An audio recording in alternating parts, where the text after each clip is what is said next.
Lampre ima najbrojnije vozače ovde na trećoj, četvrtoj, petoj poziciji, poslednji kilometar.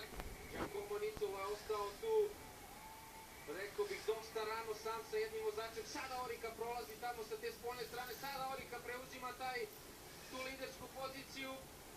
Greipel je tu na petoj, šestoj poziciji, Viviani iza Saše Modola iz Lamprea. Bonen se tu gurao iza Vivianija, Bonen je sam, onda ide Mezgic iza Bonena, pa na dnu ekrana Andrej Greipel, Moreno Hofland je iza Greipela, kreće Lampre prvi u sprint, rekao bih dosta rano, ovo je 350 metara do cilja, Modola je ispao, a njegov vozač ga je čak izgurao tu na barijere. Giacomo Nizzolo kreće prvi u sprint, Greipel sa svoje strane, Moreno Hofland iza Greipela, može li Hofland da prođe Greipela?